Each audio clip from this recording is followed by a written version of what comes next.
তন্ত্রমন্ত্র হলো গুরুমুখী বিদ্যা। কোথাও একটি মন্ত্র পেলাম আর ঝট করে সস্তায় কিস্তিমাত করে ফেললাম। হ্যাঁ, এত সহজ নয় ব্যাপারটা। হ্যাঁ, এত সহজ নয়। গুরুর কাছে দীক্ষা নিয়ে দীর্ঘদিনের সাধনার ফলে শেখা যায় তন্ত্রমন্ত্র, অভিচার ক্রিয়া। তারপরেও মন্ত্রশক্তি কেবলমাত্র মানুষের কল্যাণেই ব্যবহার করা উচিত, নয়তো অপপ্রয়োগে অর্জিত সিদ্ধিতেও কালক্রমে ক্ষয় ধরে। আর অনধিকারী ব্যক্তির দ্বারা মন্ত্রশক্তির প্রয়োগ সর্বদাই অমঙ্গলকে ডেকে আনে। মন্ত্রশক্তির অপপ্রয়োগের করাল অভিশাপ একসময় তার প্রয়োগকর্তারই সর্বনাশ ঘটিয়ে ছাড়ে। সে অভিশাপ বড় ভয়ঙ্কর, পুরুষানুক্রমে তাড়া করে ফেরে সে। এক নাগারে কথাগুলো বলে হরিপদবাবু একটু দম নিতে থামলেন। আনমনে প্যাকেট থেকে একটা সিগারেট বের করে দেশলাই বাক্সের উপর বার কয়েক ঠুকলেন, কিন্তু ধরালেন না। হরিপদবাবুর একমাত্র মেয়ে ঝিমলি এতক্ষণ একটা জব্বর গল্পের আশায় দম বন্ধ করে বসেছিল। হঠাৎই বিরতিতে উসখুস করে উঠল সে। তার বাবার ভাবভঙ্গি সে বিলক্ষণ চেনে। এখন এক কাপ চা খেয়ে তবেই হরিপদবাবু সিগারেট ধরাবেন, তার আগে গল্প শুরু হওয়া দুরাশা। ঝিমলি তার মাকে চায়ের ফরমাইশ করতে গেল। হরিপদবাবু মানুষটা প্রথম জীবন থেকেই কেমন যেন উদাসীন, উড়ু উড়ু টাইপের ছিলেন। ভালো ছাত্র ছিলেন। হঠাৎ সব কিছু ছেড়ে চুড়ে বেমালুম বিভাগীয় হয়ে বাড়ি ছাড়লেন। শোনা যায় কোনো এক সন্ন্যাসীর শিষ্য হয়ে বহুদিন তীর্থে তীর্থে ঘুরেছেন। তারপর হঠাৎ আবার একদিন ঘরে ফিরে এলেন। গুরু নাকি বলেছেন, এখনো সময় হয়নি রে, যতটুকু পেয়েছিস তাতেই সন্তুষ্ট থাক।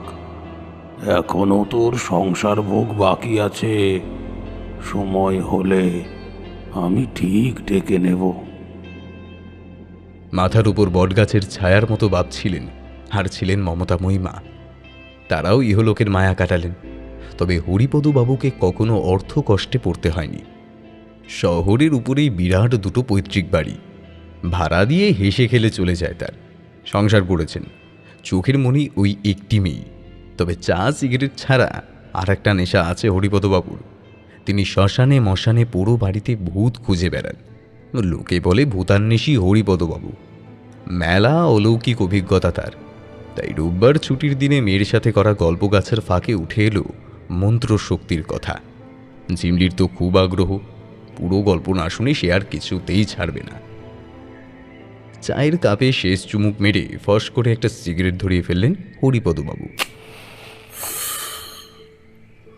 এক গাল ধোয়া ছেড়ে একটু অন্যমনস্কভাবে শুরু করলেন তার গল্প।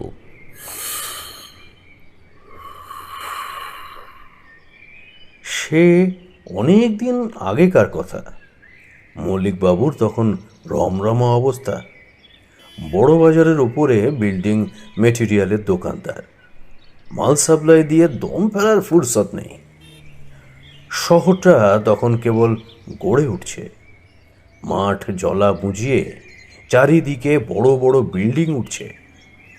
মল্লিকবাবু গদিতে বসে কেবল দু হাতে টাকা গোনেন। দেশবন্ধু পাড়ায় তার বিরাট রাজপ্রাসাদের মতো বাড়ি। তবে লোকটি ভারী কৃপণ, টিপে টিপে খরচা করেন। এদিকে এত টাকা খাবে কে? ছেলে মেয়ে তো নেই, কেবল দেবাদেবীর সংসার। এই তো সেবার পুজোয় মল্লিক গিন্নি একটি 7 নরি হার চাইলেন। তা শুনছে কে? মল্লিকবাবু তো গিন্নির আবদার হেসে উড়িয়ে বম্বে চলে গেলেন। কি নাকি একটা বড় অর্ডার ধরবার ব্যাপার আছে। কোনো কোম্পানির কর্তা ব্যক্তিদের সাথে 5 তারা হোটেলে মোলাকাত হবে। এদিকে মল্লিক গিন্নি গয়না না পেয়ে মনের দুঃখে একা ঘরে গুমরে মরতে থাকে।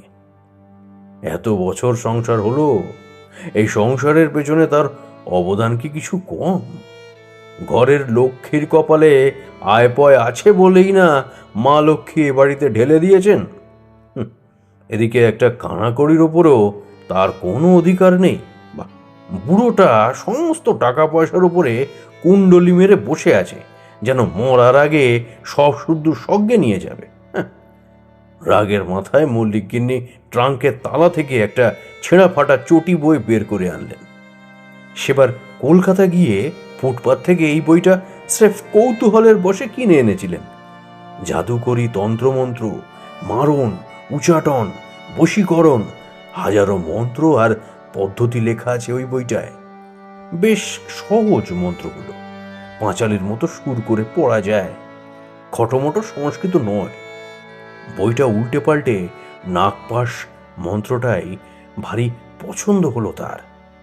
একটা বিষধর সাপের মাথার খুলি লাগবে, 20 দাঁত সহ।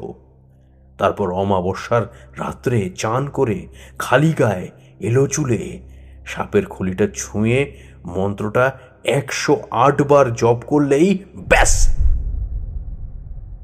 যা চাওয়া হবে তাই মিলবে। তেরাত্তির পোয়ানোর আগেই টাকা চাইবেন তিনি, অনেক সম্পত্তি, সব তার নিজস্ব। একটা সাতনরি হার কিনবার জন্য আর বুড়োটার কাছে হাত পাততে হবে না। লোক লাগিয়ে একটা বেদেকে তো ডেকে আনা গেল, কিন্তু তার বাহানা অনেক।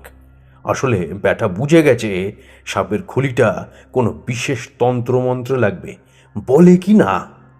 মা ঠাকুরন, কাজটা মোটেও সুজা নয় কো। কাল নাগ যখন ঘুম ভাঙিয়া রথ পথে বের হয়, ঠিক তক্ষুনি এক কোপে তার মুন্ডু আলাদা করতে হয়। আরো ভালো হয় যদি সদ্য খোলস ছাড়া জোয়ার নাগ হয়। ওদের বিষ সবচেয়ে তীব্র হয়, তার মন্ত্রের জোর অনেক বেড়ে যায়। বুঝতেই তো পাচ্ছেন, কাজটায় মেহনত আর খতরা অনেক। তোমাকে ওসব ভাবতে হবে না কিছু, আমি ঠিক ম্যানেজ করে নেবো। জিনিসটা দাও আর চলে যাও, বুঝেছো? আগে হ্যাঁ মা ঠাকুরন। হ্যাঁ হ্যাঁ, যাও তো দেখি। মোটা দক্ষিণা ফেলে সাপের খুলি গস্ত করলেন মল্লিক গিন্নি। তারপর শ্বেত বেড়ালার মূল, যুধিষ্ঠির গাছের ছাল আর শকুনের ডিম, সেগুলো জোগাড় হলো। এবার তোমায় কে বাঁচাবে বুড়ো, কে বাঁচাবে তোমায়? বিয়ে তো করে এনেছিলে বড় শখ করে, বউয়ের সব চাহিদা মেটাতে পারোনি। এখন তো তোমাকেই মিটে যেতে হবে। কেউ না, আমি নিজে হাতে মেটাবো তোমার জান। আর দিন আলো দেখতে হবে না বেশিক্ষণ তোমায়। তুমি শেষ হলে তোমার যত সম্পত্তি আছে সব আমার। পরদিন অমাবস্যা। গিন্নিমা বইটার নির্দেশ মতো নিয়ে এসে আদুর গায়ে খোলা চুলে সাপের খুলি ছুঁয়ে মন্ত্র জপ করতে লাগলেন। অন্ধকার ঘরে দরজা জানলা বন্ধ, হাওয়া আসবে কোত্থেকে? এদিকে ফুঁসফুঁস করে সে কি ভয়ানক শ্বাসের শব্দ। খুলিটা কেমন যেন ঠান্ডা আর খসখস হয়ে উঠতে লাগলো।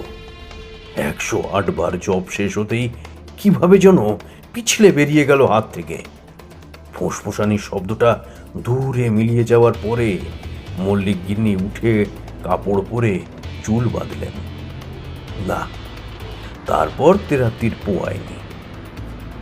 খবর এলো মল্লিকবাবু আর নেই। বোম্বে শহরে 5 তারা হোটেলের এয়ার কন্ডিশনড ঘরে তাকে সাপে কেটেছে। বাইরে বেরোবেন বলে সবে জুতোতে পা গলিয়েছিলেন, অমনি কাল নাগ দংশেছে। জুতোর ভেতরেই লুকিয়েছিল কালান্তক কালাজ সাপ। বিষে নীল শরীরটা বাড়ি ফিরল। উকিলবাবু এলেন। সব টাকা সব সম্পত্তি এখন মল্লিক গিন্নি, আর কারুর কাছে তাকে হাত পাততে হবে না।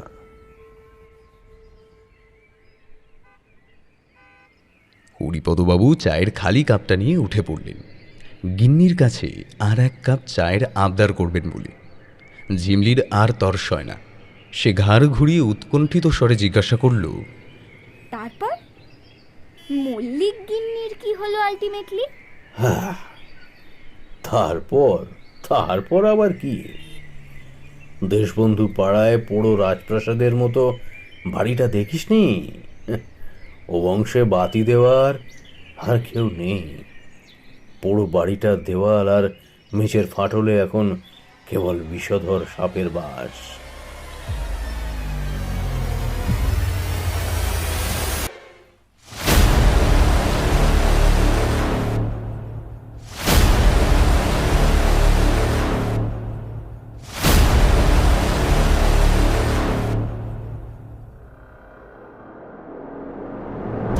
অভিশাপের আনাচে কানাচে যে পাপ লেগে থাকে, যে অতীত কালিমায় জর্জরিত হয়ে পড়ে আছে এক কোণে, তার নাক পাশে জড়িয়ে পড়েছেন হরিপদবাবু।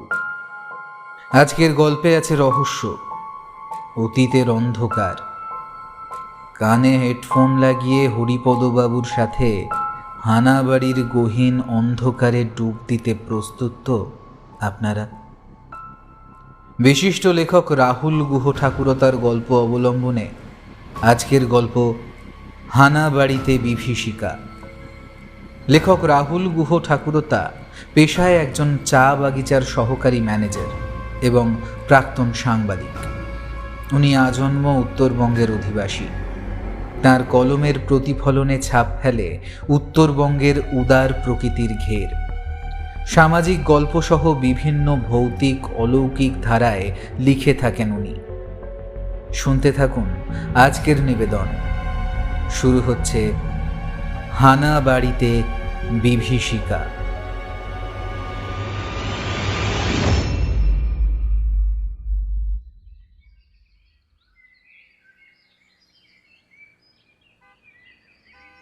দুপুরবেলাতে হরিপদবাবু এক মনে ওই পুরো বাড়িটাকে মাপছিলেন। না না, এ মাপা ফিতে ফেলে মাপা নয়, তার ওই নিজস্ব তীক্ষ্ণ নজরে সবটা খুঁটিয়ে দেখবার চেষ্টা করছিলেন আর কি। শহরের মাঝখানে যে ব্যস্ত রাজপথ রয়েছে তার ঠিক ধারেই খাঁড়া হয়ে রয়েছে বাড়িটা। তবুও কেমন যেন ছন্ন ছাড়া, কত শত কোলাহলের পারে যেন এক অন্য একখানা জগতের আওতাভুক্ত হয়ে আছে। এই খটখটে দুপুরেও রাস্তায় মানুষের ভিড়। কাছেই একটা সিনেমা হলের বোধহয় শো টাইম শেষ হলো। ওদিককার কোলাহল ভাঙতে বসেছে। সাইকেল রিক্সার প্যাক প্যাক গাড়ির হর্ন, কিছু দূরেই একটা নতুন গজিয়ে ওঠা শপিং মল। হাঁটা পথে আর কিছুটা এগিয়ে গেলে আবার পরে একটা পুলিশ থানা। তবু শহরের মধ্যিখানে এই বাড়ির বড় বদনাম। এ নাকি এক আস্ত হানা বাড়ি। বহু যুগ ধরে এ বাড়িতে নাকি কোনো মানুষের বসবাস নেই। যারা রাতে এখানে থাকতে চেষ্টা করেছে আর দিন, তারাই ভোজবাজির মতো এলাকা থেকেই উবে গেছে। এক রাত থাকার পরদিন থেকেই তাদের আর কারো কখনো কোনো পাত্তাই পাওয়া যায়নি চত্বরে। তাই তো পোড় খাওয়া বোতান্নিশি হরিপদবাবু আজ ভর দুপুরে এখানে এসে হাজির হয়েছেন। আগেই বলেছি, হরিপদবাবু পৈতৃক সূত্রে শহরের বুকের উপরে পেয়েছিলেন দুটো বাড়ি। বাড়ি ভাড়া দিয়েই সুখে দুঃখে এক প্রকার বেশ কেটে যায় তাদের। তার এবং তার স্ত্রী আর মেয়েকে নিয়ে সেই ছোট্ট সংসার। কম বয়স থেকে অতি প্রাকৃতিক অলৌকিকের উপরে আকর্ষণ ছিল তার প্রচণ্ড পরিমাণে। কাজেই ভয় ডর তার চিরকালই একটু কম। আর এই মধ্য 50-এ এসে পুরনো অভিজ্ঞতা তাকে আরও কত সাহসী করে দিয়েছে। মুশকিল শুধু একটাই, গিন্নি তাকে নিয়ে বড় চিন্তিত থাকে সর্বক্ষণ। এছাড়া তার মেয়ে তারই মতোই সাহসী। এবার কাছেরই এই মফস্বল শহরে এই হানাবাড়ির খোঁজ পেয়েছেন ভদ্রলোক। কোনো কালে এটা জমিদার বাড়ি ছিল। বংশের কোনো প্রাচীন অভিশাপে তারা নাকি নির্বংশ হয়ে যায় দুম করে। গুজব আছে এই বাড়িটাই তাদের সকলকে গিলে খেয়েছিল। রাতারাতি সকলে গায়েব হয়ে গেছিল। বাড়িটায় তারপর থেকে আর কেউ উঠতে পারেনি। শহর বেড়েছে, পাল্লা দিয়ে বেড়েছে জমির দাম। অনেকেই এই বাড়ি দখলের চেষ্টা করেছিল, কিন্তু যারাই রাতে এখানে ছিল তাদের আর খুঁজে পাওয়া যায়নি। শহরের মাঝখানে বাড়িটা দাঁড়িয়ে আছে এক ভয়ালো রহস্য নিয়ে। আজ পোড় খাওয়া ভূতান্নিশি হরিপদবাবু এসেছেন সে রহস্য সমাধানে। রাস্তার লাগোয়া ভারী লোহার গেটটা ঠেলে বাড়ির ভিতরে ঢুকে পড়লেন হরিপদবাবু। গেটটা বেশ সহজেই খুলে গেল। কোনো ক্যাঁচ কোজ আওয়াজ হলো না তাতে। হরিপদবাবু একটু বাঁকা হাসলেন। হানাবাড়িতে তো মানুষের যাতায়াত আছে বলেই মনে হচ্ছে। কোনো সমাজ বিরোধী এখানে ঘাঁটি গাড়েনি তো? কোনো বিশেষ উদ্দেশ্যে কি ভূতের গল্প বাজারে ছেড়ে দেওয়া হয়েছে নাকি? তাই তো তিনি দুপুরেই এসেছেন সবকিছু সরেজমিনে খতিয়ে দেখতে।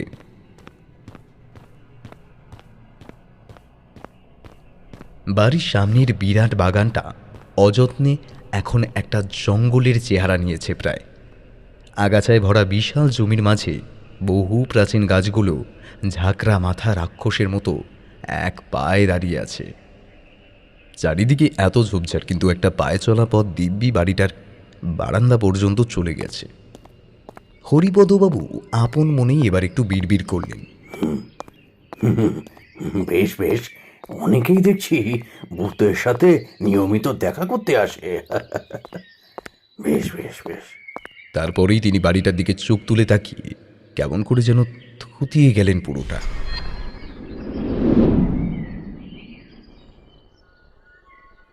বিশাল দোতলা বাড়ি, পুরনো আমলের লাল রঙের ছোট ছোট পোড়ামাটির ইট গেঁথে তৈরি। এখন সময়ের মারে কেমন যেন রংচটা রং হয়েছে সেসবের। এখানে ওখানে শ্যাওলা জমেছে। একতলা ও দোতলায় এক সারিতে সাজানো রয়েছে অনেকগুলি ঘর। ঘরের সামনে টানা একখানা বারান্দা। দোতলার বারান্দার ঠিক মাঝামাঝি একটি ব্যালকনি, যেন নাকের মতো বেরিয়ে আছে। দোতলার দুপাশে দুটি জানালা, আর ঠিক ব্যালকনির সামনের একটা দরজা খোলা। ভেতরের অন্ধকার রিডি করছে। এক ঝটকায় মনে হয় একটা বিরাট লাল দানব বিশাল হা করে বড় বড় কালো দুটো চোখে তাকিয়ে দেখছে সবকিছু। ব্যাপারটা চাক্ষুষ করে গায়ে কাটা দিয়ে উঠেছিল। হরিপদবাবু তার তাবিজ, কবজ, জড়িবুটিতে ভরা কাঁধের ব্যাগটা আঁকড়ে ধরলেন ফের একবার। একটু সামলে নিয়ে লম্বা লম্বা পা ফেলে তিনি এগিয়ে গেলেন বাড়িটার ভেতরের দিকে।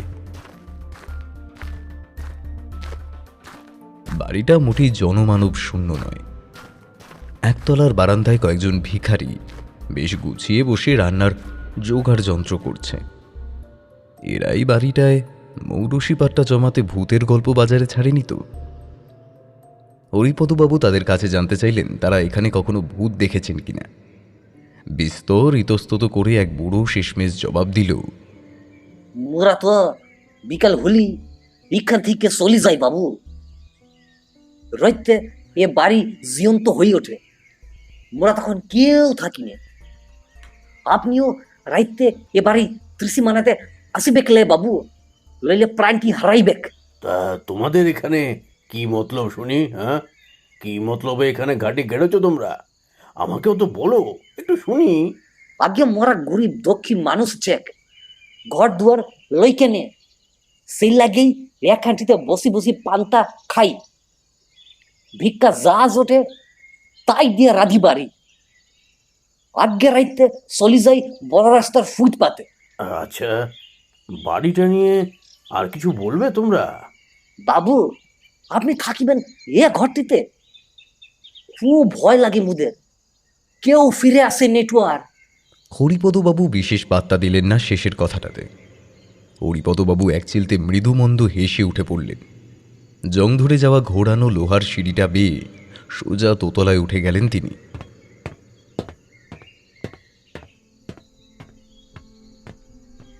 সিঁড়ি দিয়ে উঠতেই প্রথমে একটা খোলা জানালা। ভেতরে ফাঁকা অন্ধকার ঘর ঝিমঝিম করছে। আধারে একটু চোখ শুয়ে এলে দেখা যায় দেওয়ালে একটা বহু পুরনো অয়েল পেন্টিং ঝুলছে। কোনো কালে হয়তো কোনো মানুষের ছবি ছিল, সেটা পোর্ট্রেট। এখন সময়ের মারে তার রং পুড়ে গেছে। এখন দেখে মনে হয় একটা লালচে কালচে রঙের মানুষের মতো আবছা অবয়ব বিরাট মুখ করে ছবিতে বসে আছে। ষাঁড় দরজাগুলো সব সাট্টে পাট্টে বন্ধ, শুধু ব্যালকনির সামনের একটা দরজা খোলা।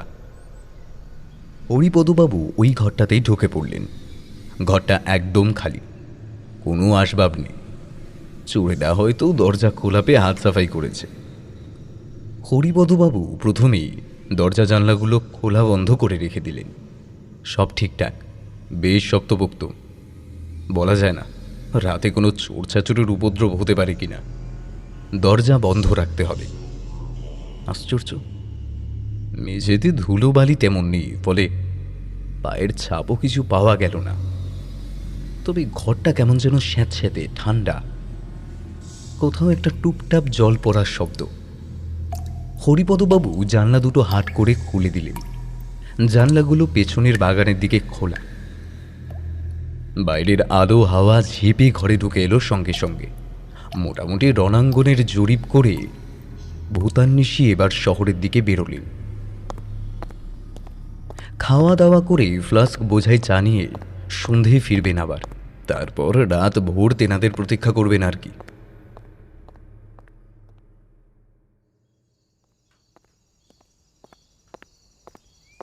শেষ বিকেলে হরিপদবাবু আবার লোহার গেটটা ঠেলে ভেতরে ঢুকলেন।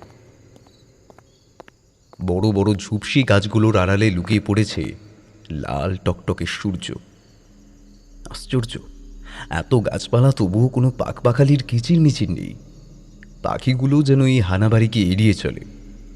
বাড়িটা একেবারে শুনশান। ভিখিরিগুলোও কোনো পাত্তা পাওয়া গেল না আর। বাড়িটা একলা লালচে কালো ছায়ার মতো দাঁড়িয়ে আছে খাঁড়া হয়ে। হরিপদবাবু সোজা দোতলায় উঠে গেলেন। খোলা জানলা দিয়ে একবার উকি দিলেন। ভেতরে চাপ চাপ অন্ধকার। আরে ছবিটাকে তো দেওয়ালে দেখা যাচ্ছে না। ভালো করে দেখবেন কি, আধার এতক্ষণে এত গাঢ় হয়ে এসেছে ঘরের ভেতর নজরই চলে না। পাত্তা না দিয়ে হরিপদবাবু সোজা দরজা খোলা ঘরটায় ঢুকে গেলেন। কিন্তু একটা অস্বস্তি কিছুতেই পিছু ছাড়ছে না ওনার। কেউ যেন আড়াল থেকে নজর রাখছে ওর উপরে। অস্বস্তি কাটাতে তিনি একটা মোমবাতি জ্বালালেন। একটা শতরঞ্চি পেতে একটা পাম্পের বালিশ ফুলিয়ে জমিয়ে বসলেন। বাইরে হঠাৎ একটা ঝড় উঠেছে। দমকা হাওয়া খোলা জানলা দিয়ে ঢুকে মোমবাতি বারবার নিভিয়ে দিতে চাইছে। হরিপদবাবু জানালা দরজাগুলো বন্ধ করে দিলেন তক্ষুনি। বাইরের হাওয়া আসা বন্ধ হতেই তিনি এবার সেই পিটকেল গন্ধটা টের পেলেন। বন্ধ ঘরের ভ্যাবসা গন্ধ, তার সাথে মিলে একটা অগরু চন্দন, চামচিকের চিমসে গন্ধ আর একটা আষ্টে গন্ধের অদ্ভুত মিশেল। ওর খাওয়া ভূতান্বেষী নড়ে চড়ে বসলেন। আজ নিশ্চয়ই একটা জম্পেশ অভিজ্ঞতা হতে যাচ্ছে। বন্ধ জানালার কপাটে মত্ত বাতাস অশান্ত অশরীরীর মতো ক্রমাগত ধাক্কা মেরে চলেছে। মোমবাতির আলোর বৃত্তের বাইরের চাপ চাপ আধারে যেন ঘাপটি মেরে লুকিয়ে আছে ভয়। হরিপদবাবু ফ্লাস্ক খুলে চা ঢেলে নিলেন কাপে। একটা বই খুলে পড়বার চেষ্টা করলেন। কিছুক্ষণ পরেই চোখে নেমে এলো ঘুম। বইটা মুড়ে রেখে অবশেষে শুয়েই পড়লেন তিনি।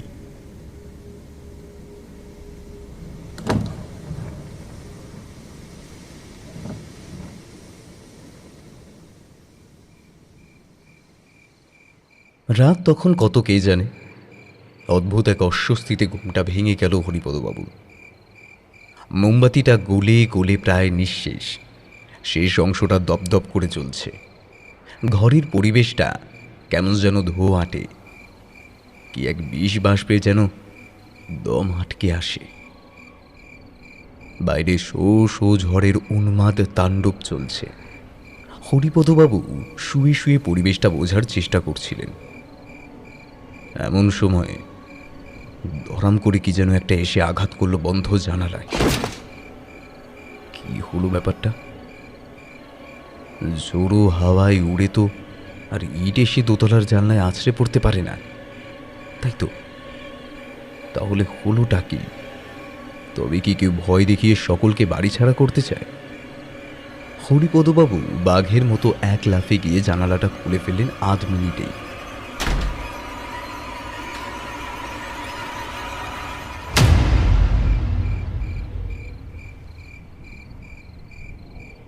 বিরাট জনশূন্য বাগানটা নীল রঙা জ্যোৎস্নায় ধুয়ে যাচ্ছে। কোনো জনমনীষী নেই কোথাও। বড় বড় গাছগুলো ঝড়ের দাপটে পাগলের মতো মাথা নেড়ে যেন সর্বনাশের পথে ডাকছে। অথচ আকাশে এক বিন্দু মেঘেরও দেখা নেই। ঝকঝকে নীল জ্যোৎস্না ধোয়া আকাশে জেগে আছে এক বিশাল রাক্ষসের চাঁদ। এ যেন এক জানা চেনা পৃথিবী নয়, এ যেন সম্পূর্ণ এক অপরিচিত ভয়ালো জগৎ।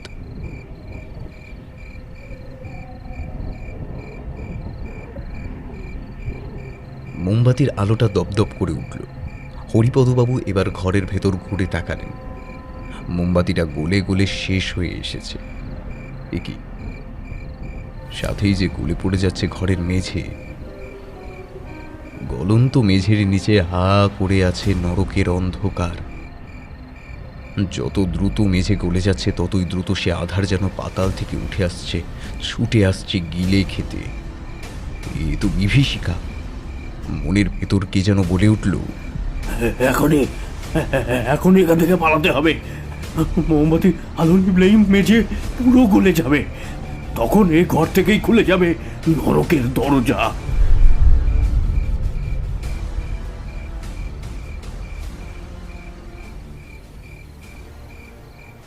বাবু কোনো মতে কাঁধের ঝোলাটা তুলে নিলেন কাঁধে। বিরাট এক লাফে গলে পড়তে থাকা মেঝে টপকে পৌঁছে গেলেন দরজার কাছে। দরজা খুলেই তীর বেগে ছুটলেন সিঁড়ির দিকে। বারান্দাটাও দ্রুত গলে যাচ্ছে। অথই পাতাল থেকে জেগে উঠেছে ঘন কালো ভয়ালো অন্ধকার। ঠিক সিঁড়ির মুখেই খোলা জানালাটা দিয়ে বেরিয়ে আসতে চাইছে কাঁচা ঘায়ের মতো লালচে রঙের কি এক নরকের জীব। চটচটে আঠালো লালচে জেলির মতো গরম তাদের, যেন কি এক ভয়ঙ্কর আকার নিতে চায়।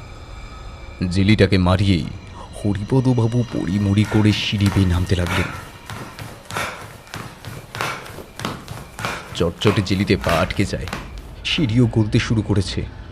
কোনো মতে হুমড়ি খেয়ে পড়তে পড়তে তিনি মাটিতে পা রাখলেন।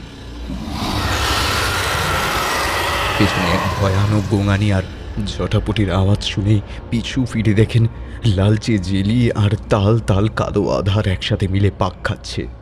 বিভৎস গোঙানির আওয়াজে একসাথে মিলেমিশে কি যেন এক আকার নিতে চাইছে। দেখতে দেখতে তারা মিলেমিশে বিশাল এক মাথার মতো আকার নিল। এ মাথার সবটাই কেমন ধোঁয়াটে, ঝাপসা, কালচে লাল, বিশাল অবয়বে সামান্য একটু নাকের আভাস, বিরাট কালো গহ্বরের মতো দুটো চোখ আর দুনিয়া গিলে খেতে চাওয়া বিশাল এক হা করা মুখ। এ কি, এ বাড়িটাকে দেখে তো প্রথমে এমনটাই লেগেছিল। আধারের দানব এবার ধীর কিন্তু নিশ্চিত গতিতে এগিয়ে এলো। বিশাল মুখাবত দান করে সে এবার হরিপদবাবুকে গিলে খেতে চায়। হরিপদবাবু এবার ঘুরে গেটের দিকে ছুটলেন বেঁচে ফেরার তারসে। একবার গেট খুলে বেরিয়ে যেতে পারলে এই হানাবাড়ির আতঙ্ক থেকে মুক্তি। বাইরে অপেক্ষা করে আছে চেনা পৃথিবী, জনপদ, সাধারণ মানুষের সঙ্গ। কিন্তু গেটটা খুলতে গিয়েই তিনি বিস্ময়ে জমে পাথর হয়ে গেলেন। বাইরে সেই পরিচিত শহর কই? দিগন্ত ধুধু করছে এক বিশাল রাত্রিকালীন অবস্থায় ডুবে থাকা প্রান্তর মরুভূমি। রাক্ষসী চাঁদের নীলাভ জ্যোৎস্নায় বিরাট বিরাট বালিয়ারির উপর কুচির মতো চিকচিক করছে। এধার ওধার নাম না জানা প্রাগৈতিহাসিক কিছু সুউচ্চ কাটা গাছ ঝোড়ো হাওয়ায় পাগলের মতো মাথা নাড়ছে। নীল জ্যোৎস্না স্নাত আকাশের এত ভয়াবহতা হতে পারে? উড়ে বেড়াচ্ছে বাদুরের মতো কিছু বিশাল জীব, তাদের বিশাল ডানার ঝাপটে ঢাকা পড়ছে চাঁদটাও। কেঁদে কোকিয়ে উঠলেন হরিপদবাবু। তিনি এতক্ষণে বুঝলেন এ বাড়িতে রাত কাটাতে এলে সকলে কেন চিরকালের মতো হারিয়ে যায়। রাতে হানাবাড়ির দানব জেগে ওঠার সাথে সাথেই এ বাড়ির বাইরে জেগে ওঠে এক অন্য জগৎ, এক সম্পূর্ণ অন্য সময়, অন্য দুনিয়া। এ বাড়ির বাইরে পা ফেললেই হারিয়ে যেতে হবে অন্য সময়কালে। তখন আর এই যুগে এই দুনিয়ায় ফেরা অসম্ভব হয়তো। তবে এই কি শেষ? আর ঘরে ফেরা হবে না হরিপদবাবুর? হরিপদবাবুর মনে পড়ে গেল ঘর থেকে বেরোনোর সময় গিন্নি ছলো ছলো চোখে বলেছিল, ভালোই ভালোই ফিরে এসো গো, বড় চিন্তা হয় তোমার নিয়ে। ফ্রিজে ইলিশ এনে রেখেছি, তুমি এলেই পাতুরি করে দেব। সত্যি বলছি, যতবার তুমি চা চাইবে কিচ্ছুটি বলবো না আর কোনো দিন। শুধু শুধু আমার মরণ দিব্যি, সুস্থ শরীরে তুমি ঘরে ফিরে এসো। বেশি বাড়াবাড়ি কিছু করতে যেও না যেন। ও গিন্নি, তুমি এত চিন্তা করতে থাকলে আমি কি অন্যত্র গিয়েও শান্তি পাবো? আমাকে তো ফিরতেই হবে। আমি কিচ্ছুটি জানি না ওসব। আচ্ছা, আজ তোমার না গেলে হয় না? যদি কিছু অঘটন ঘটে যায়, আমার যে বড্ড ভয় করছে গো। মনটা কেমন কুড়াচ্ছে যে। ওহো, এমন বাতিগ্রস্ত হয়েছ না? ওহ, তোমাকে নিয়ে পাড়া দায় হয়েছে আমার। এবার মেয়ের দিকে তাকাও তো একবার, কি পরিমাণ সাহসী সে! হ্যাঁ হ্যাঁ, আমায় কাল রাতে কি বলেছে জানো? কি কি বলেছে সে আবার? বলেছে, বাবা, ভূতকে পেলে জিজ্ঞাসা করে নিও প্ল্যানচেটের সঠিক পদ্ধতি কি। ও কোথায় গেল ঝিমলি? ওকে আজ খুব পেটাবো আমি। ও তোমার মতন এই সব শিখছে। কি করে সামলাবো বাপ বেটিকে কে জানে। হায় ঈশ্বর! আহ, তুমি আর এভাবে রেগো ঠাকুরুন হয়ে থেকো না তো। গেট পর্যন্ত এগিয়ে দিয়ে হরিপদবাবুর মেয়ে হেসে মাকে সান্ত্বনা দিয়েছিল। মা, তুমি কিচ্ছু চিন্তা করো না, আমার বাবার কিচ্ছুটি হবে না। আমার বাবা সাধারণ মানুষের বেশে সুপারম্যান। তুমি কিচ্ছুটি জানো না, পৃথিবীর কোনো ভিলেনের সাধ্যই নেই সুপারম্যানের কোনো ক্ষতি করার। তুই আর তোর বাবা হাড় মাস জ্বালিয়ে খেলি আমার এসব উৎপটাং ফ্যাক্টস বুঝিয়ে।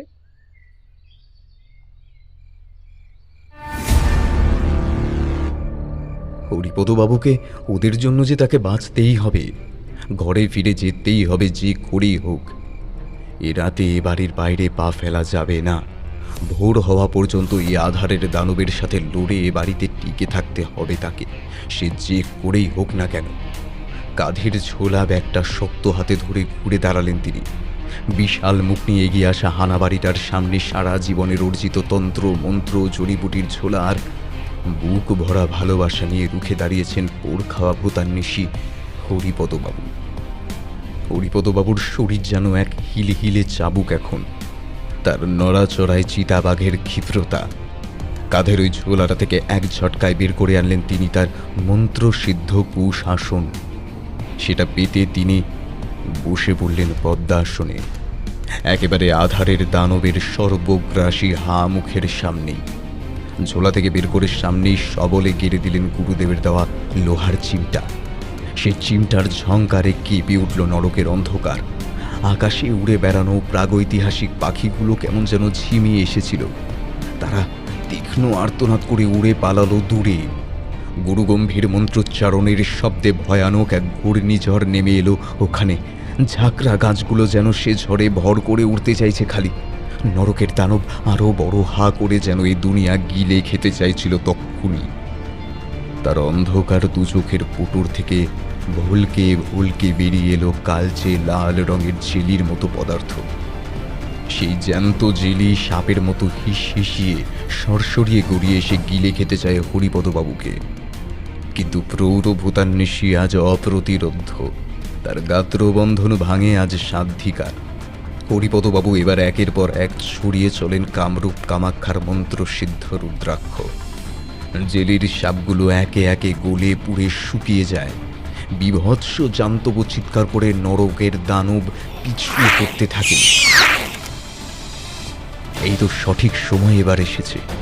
হরিপদবাবু এবার ঝোলা থেকে বার করলেন তার ব্রহ্মাস্ত্র, পুষ্কর সিদ্ধ ত্রিশূল। ত্রিশূল হাতে দৃঢ় প্রতিজ্ঞ ভূতান্বেষী এগিয়ে চললেন হানাবাড়ির ভয়ঙ্করের পানে শরীর বাড়িয়ে। দানব ক্রমাগত পেছোতে থাকে তার বাসস্থানে, সেই হানাবাড়ির দিকে। এমন সময় নাকি একটা দোয়েল পাখি ঘুম জড়ানো গলায় শীষ দিচ্ছেন। তাই তো, আধার হালকা হয়ে এসেছে, আকাশ লালচে হয়ে উঠেছে। বিদায় নিয়েছে সেই রাক্ষসের চাঁদ আর নীলচে জ্যোৎস্না।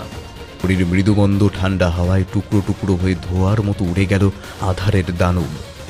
জন্তুটা লুকিয়ে পড়ল হানাবাড়ির হামুখে।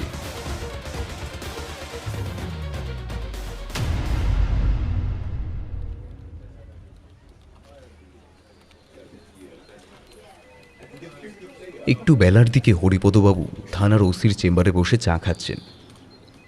এটা আপনি কিন্তু খুব বেশি রিস্ক নিয়ে ফেলেছিলেন মিস্টার হরিপদ। এমনিই থানার এত কাছে এই হানাবাড়ি নিয়ে আমরা বড্ড লজ্জায় থাকি, কিন্তু অতিপ্রাকৃতের সাথে পুলিশ কি করবে বলুন তো? এতগুলো দুর্ঘটনা ঘটে গেছে, এরপর আপনারও কিছু হয়ে গেলে আমার চাকরি বাঁচানো মুশকিল হয়ে যেত মশাই। যাই হোক, আপনিই একমাত্র মানুষ যিনি ওই রাক্ষসে বাড়ির কবল থেকে বেঁচে বের হয়ে এসেছেন। তবে কি হানাবাড়ির অভিশাপ কেটে গেল?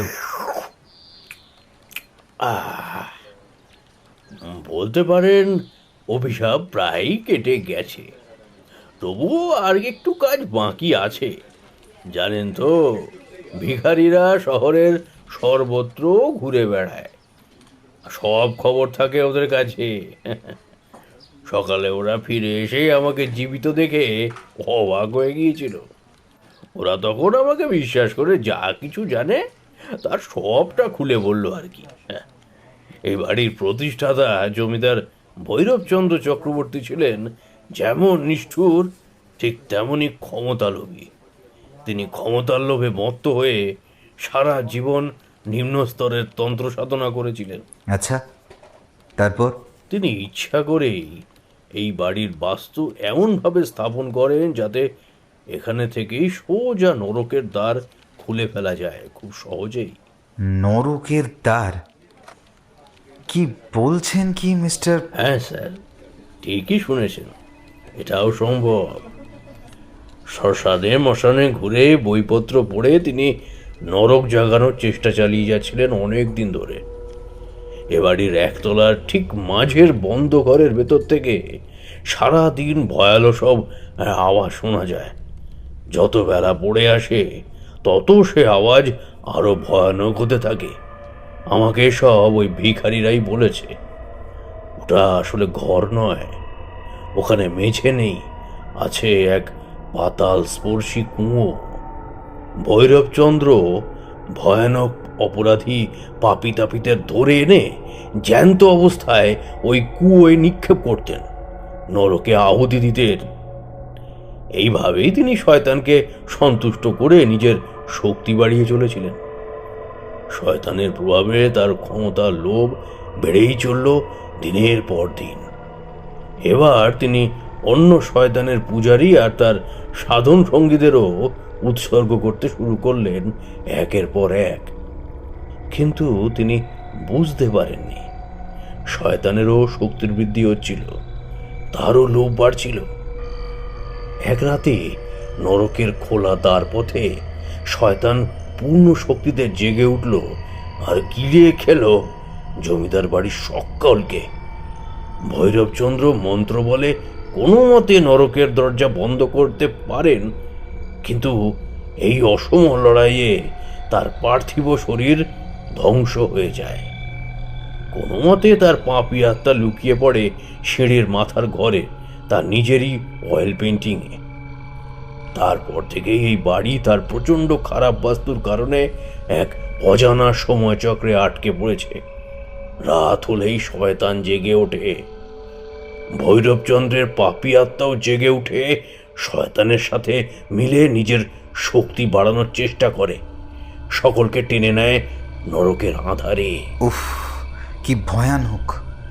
আমার চামড়ায় তো কাঁটা দিচ্ছে। এমনকি কেউ বাড়ি ছেড়ে পালাতে গেলে ঢুকে পড়ে অন্য সময় বৃত্তে, সে আর ফেরে না সেই জীব। আমি এসবের কিছুটা ভিখারিদের মুখে শুনেছি, কিছু মন্ত্র শক্তিতেও জেনেছি, বাকিটা আন্দাজ করে নিয়েছি। ভিখারিদের কাছে জেনে একতলার ওই মাঝের ঘরের বন্ধ দরজাটা, ওইটা খুলে নরকের দ্বার, সেই কুয়োটা আমি খুঁজে পেয়েছি। ওটা গুরুদেবের আশীর্বাদে মন্ত্র শক্তিতে বেঁধে দিতে পেরেছি। শয়তান আর সহজে জাগতে পারবে না, কারণ শয়তানের পূজারী ভৈরবচন্দ্র এবার অয়েল পেন্টিংয়ে লুকিয়েও নিস্তার পায়নি। পাপী ব্রাহ্মণ ভৈরবচন্দ্রের দুষ্টু আত্মাকে আমি এবার ব্রহ্মাস্ত্রেই নাশ করেছি। পুষ্কর হ্রদের জলে অভিষিক্ত মন্ত্রসিদ্ধ ত্রিশূলে আমি ধ্বংস করেছি পাপাত্মার আধার সেই ছবিটাকে। আমার কাজ শেষ, এবার শুধু নিশ্চিন্তে বাড়িটা ভেঙে চুরে কুয়োটা বুঝিয়ে দিতে হবে, আর বাড়িটার বাস্তু পরিবর্তন করে পুজো দিতে হবে। এগুলো নিয়ে আপনাকে চিন্তা করতে হবে না আর। প্রমোটার করৌরিমল ভুতুরিয়া কবে থেকে বাড়িটা কিনে চুপচাপ বসে আছেন। করোড়ো রুপিয়া আটকে গেছে বলে তার কত আফসোস। আমি এক্ষুনি খবর দিচ্ছি, তিনিই সব কিছু করিয়ে নেবেন।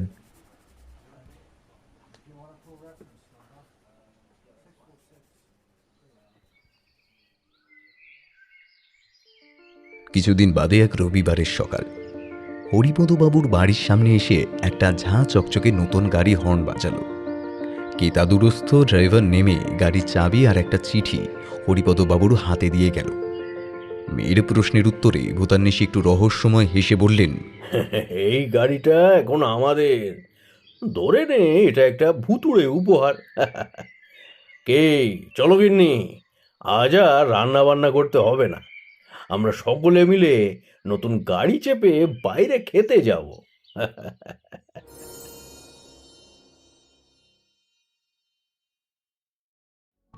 আমাদের আজকের গল্পটি এখানেই সমাপ্ত হলো। আজকের গল্প পাঠে ছিলেন ব্রতদীপ। বিভিন্ন চরিত্রে কণ্ঠদান করেছেন পার্থ, পিনাকি, পলাশ, রাকিব, তন্দ্রা ও অনুশ্রী। সমগ্র পর্ব পরিচালনায় অনুশ্রী মণ্ডল। সূত্রধারের ভূমিকায় আমি পিনাকি। শব্দ সংযোজন এবং সম্পাদনায় ফিনিক্স অডিওভার্স থেকে শুভজিৎ বটব্যাল। প্রচ্ছদ অলঙ্করণে রনি। প্রযোজনায় লেখনী প্রকাশনা। কেমন লেগেছে আজকের গল্পটি অবশ্যই জানাবেন কমেন্টে। আপনাদের সকলের মতামত একান্তভাবেই কাম্য, সেই সাথে কাম্য আপনাদের সহযোগিতা। চ্যানেলটিকে সাবস্ক্রাইব করে আমাদের আরও এক ধাপ এগিয়ে যেতে সাহায্য করুন। দেখা হবে আমাদের পরবর্তী উপস্থাপনায়। ভালো থাকবেন সকলে। রাত্রিকালীন শুভেচ্ছা জানাই সকল শ্রোতা বন্ধুদের।